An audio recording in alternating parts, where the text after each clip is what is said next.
Good morning, intuitive entrepreneurs. How you doing? Oh, welcome to Wednesday. How's your week going? Just going to give a second, see if anybody wants to join me live. I'm going to be talking in this video about mindsight, inspired by a book by Daniel Siegel, and but with a twist, and how developing our mindsight can help us to make more money. Because, it's one thing to learn the newest marketing tactic or sales strategy or business, strategies. But if you don't look at the emotional or the internal stuff that's going on, then those strategies are going to be very limited. And so understanding our mind and developing mindsight, vitally important for the success of our business. So I'm just going to be sharing a few ideas around that this morning. If you're logged in, if you're watching live, say hello. If you're watching the replay, type replay. And I'm super pumped. I got a great day today. And if you don't know me, if we haven't really met yet, my name's Dan Harrison, and I'm a business mentor to intuitive entrepreneurs. And the big thing around the work that I do is in order to grow a six-figure business, you need to have two things. You need to have a business that works, so like getting all the foundation pieces in, but you need to have like a mind and habits that work for you as well, and the internal and external game. So let's get into it. Let me see. I'm going to switch my screen here a little bit, and I'm going to draw for you. All right. So the big idea here today is that the difficult emotions that we have, and if you think about the emotions you have when it comes to your business, maybe it's around prospecting, or maybe emotions you have around money, all of those emotions that come up are not you. Okay, they're kind of like fleeting moments, fleeting feelings, and so developing mindsight has us create some space so that we can observe and we can look at objectively, and we can be open to the thoughts and feelings that are showing up. And when it comes to creating results, let's see here. When it comes to creating results in our business, this is how it happens. The results come from only one thing, and it is the actions that we take. And the actions are expressions of the feelings that we're feeling, and the feelings are expressions or come from the thoughts that we have. And then what normally happens is those results create more of the same thoughts, and we end up in this cycle where we keep getting the same results because we're still thinking the same things. And I am reminded of this. So I used to work with Bob Proctor for 4 years. I was what would we call ourselves? A life success consultant. And I got to mastermind with Bob Proctor for a couple years, and I learned a lot from him around developing an abundant mindset. And I remember I was in his program for about 6 months, and doing the work and ended up going like deeper in debt, not getting results, and starting to get like kind of pissed off at Bobby P.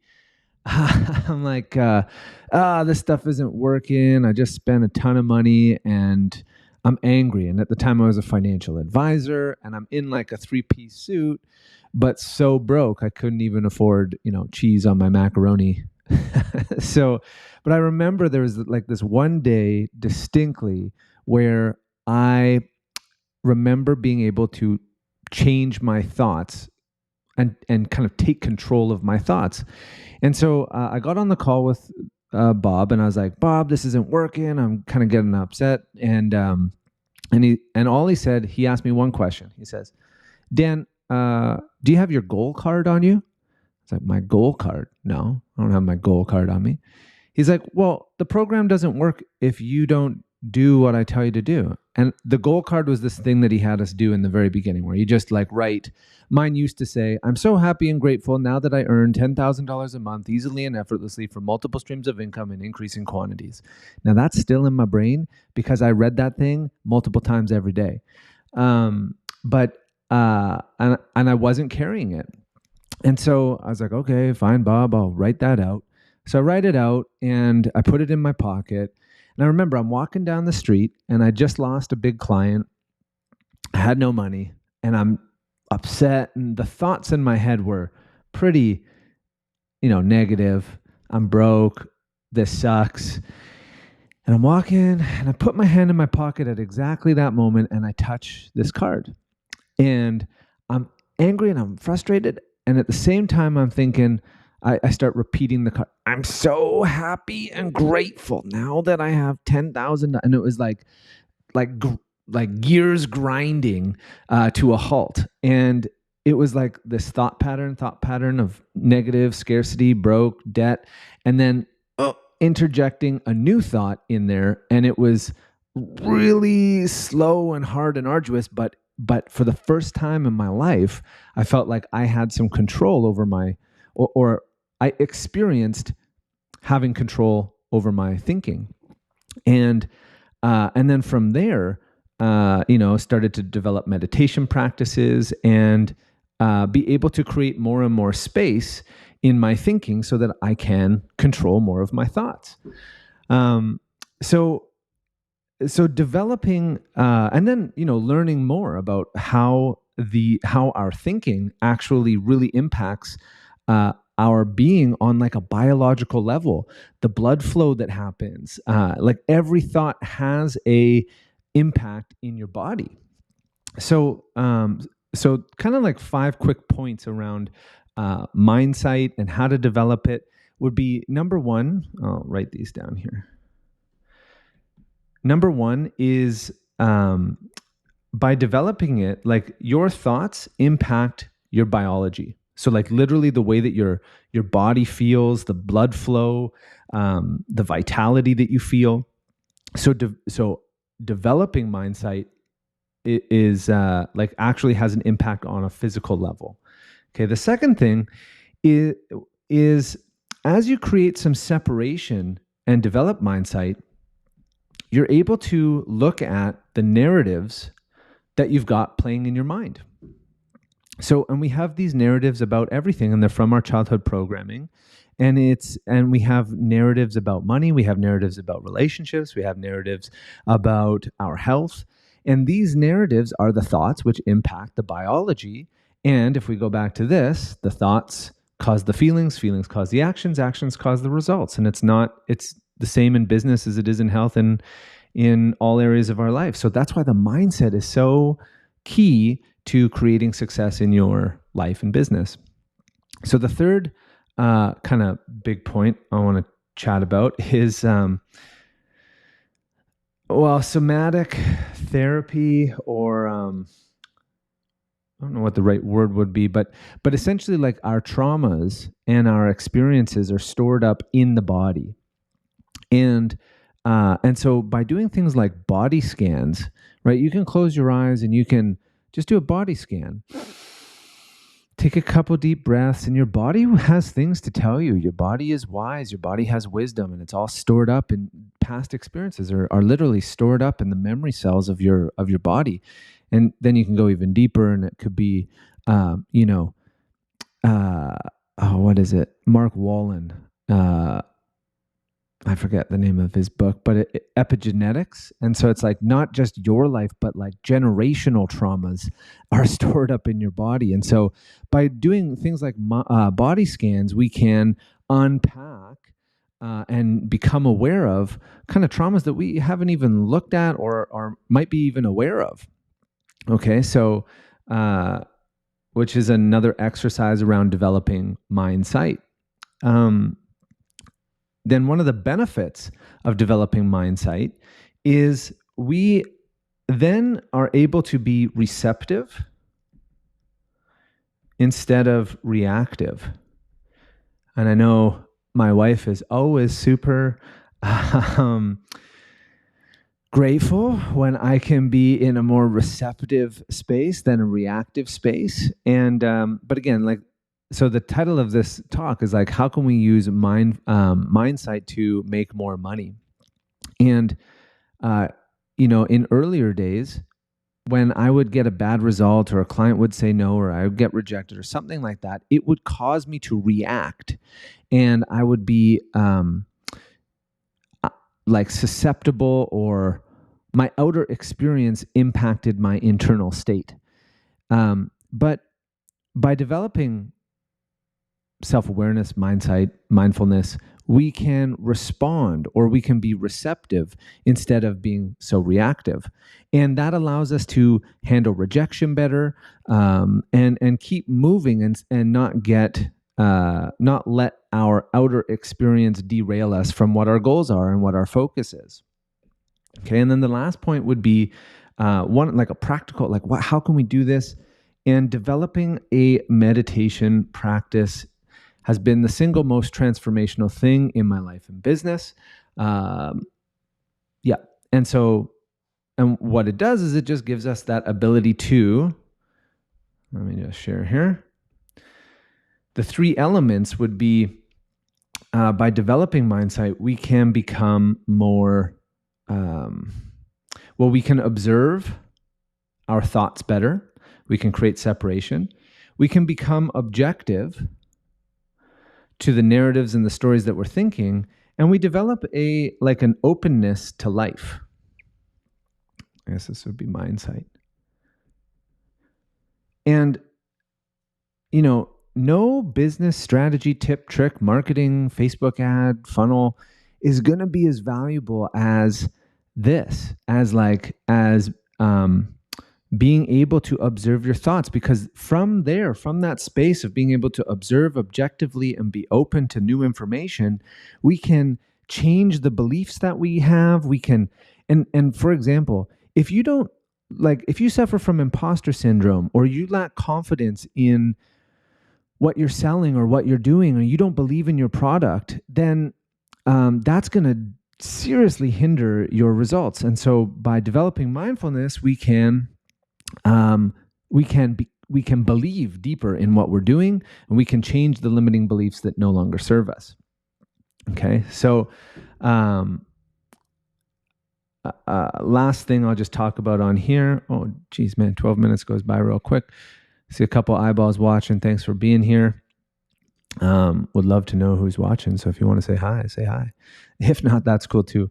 But in summary, mindsight gives us more control over our emotions. And when we have better control over our thinking, and so when we can think better, we can have better feelings, which then express themselves through our body with better actions. And then we ultimately get better results. And so last thing I'll just share with you, what are some practical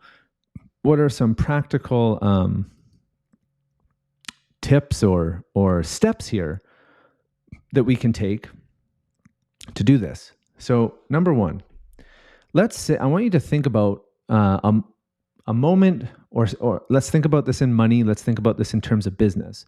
Okay, so is there a moment in your recent past where you've been worried about getting, maybe making a sale, or maybe like not having enough money, or something like that, right? So like that pops up, okay? This thought of worry, fear, doubt, something like that.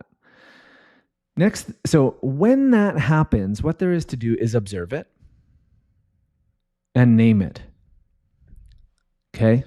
Don't let it just slip. Take a minute. Observe it. What is this worry? What is this fear? What is that? So observe it and then name it. Okay, then look at the source. Okay, so start to lean into it. What is the source of this worry?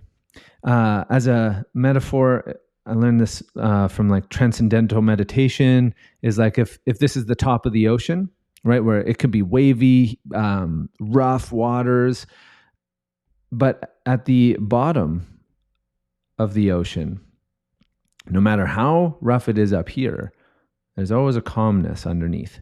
And so when we can this is what mindfulness is. When we can drop in, we take a couple deep breaths, we can remove ourselves from the chaos of up there.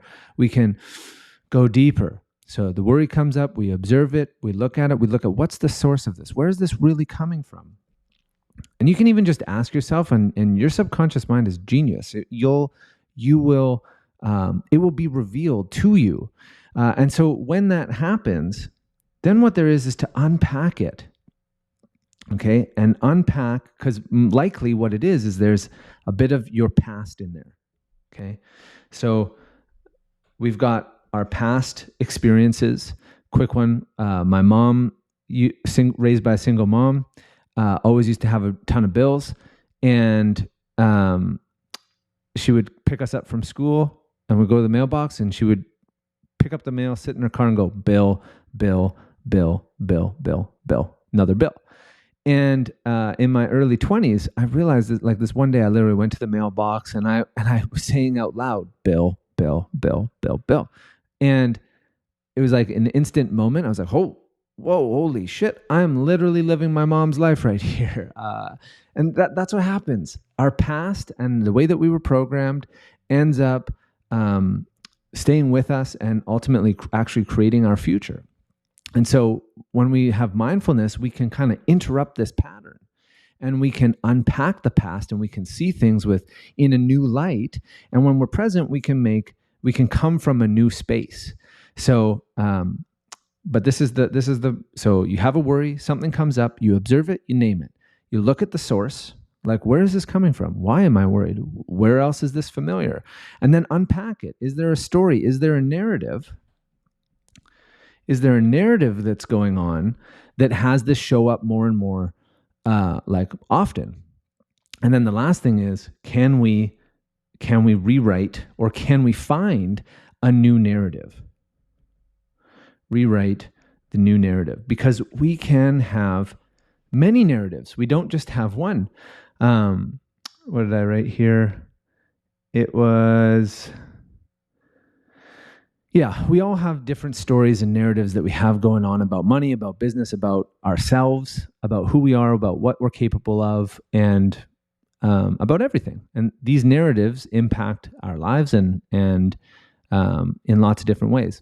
So that's what I want to share here today. Thank you guys for watching. One of the things that I am doing on the 11th is a 9-day abundance challenge. And a big part of this is going to be rewriting the narratives that we have about money and our relationship with money and business. And so if you want to join us in that, I'm going to be doing it in here. I was going to charge for it, but I think I'm just going to give it away for free for the people in this group. So if you want the details on that, just type abundance in the chat below and I'll send you the details. I got to hop on to a client meeting. Thank you guys for being here, and I will talk to you soon. Have a great, great day.